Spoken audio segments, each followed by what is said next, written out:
अस्सलाम वालेकुम, welcome to my channel spicy foods kitchen. आज हम आपके साथ दो तरह के रायता की रेसिपी शेयर करने वाले हैं, जिसे बनाना बहुत ही आसान है। चलें तो बिस्मिल्लाह करते हैं।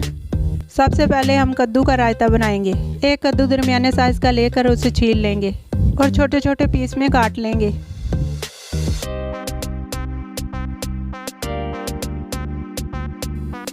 एक पतीली में 1 गिलास पानी डालकर इसे बॉयल कर लेंगे। कद्दू बॉयल होने तक हम खीरे का रायता तैयार कर लेते हैं। सबसे पहले मैं एक खीरा लेकर इसे जल्दी से कद्दूकश कर लेती हूँ।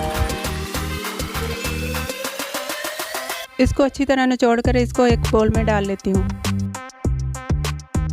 दही जो कि मैंने आधा किलो ली है, इसे अच्छी तरह फेंट लेती हूँ। जो खीरे मैंने बोल में डाले थे, थोड़ी दही इसमें डाल लेती हूँ, थोड़ी कद्दू के रायते के लिए बचा लेती हूँ।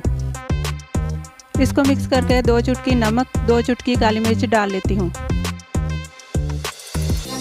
हमारा खीरे का रायता तैयार हो चुका है। अब हम कद्दू के रायते की तरफ चलते हैं। जो कद्दू बॉयल किए थे, आप देख सकते हैं कितने सॉफ्ट और बिल्कुल ग्रीन कलर के हैं। इसको मैं मलमल के कपड़े में डालकर अच्छे से निचोड़ लूँगी।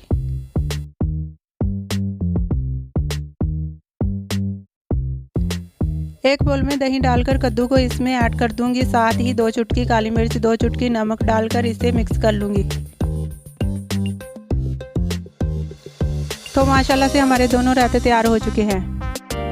आप इसे ज़रूर ट्राई करें और हमें कमेंट्स बॉक्स में ज़रूर बताएं। उम्मीद है आपको हमारी रेसिपी पसंद आई होगी। अगर पसंद आई है तो हमें लाइक, शेयर, सब्सक्राइब ज़रूर करें और दुआ में याद रखें। अल्लाह हाफ़िज़।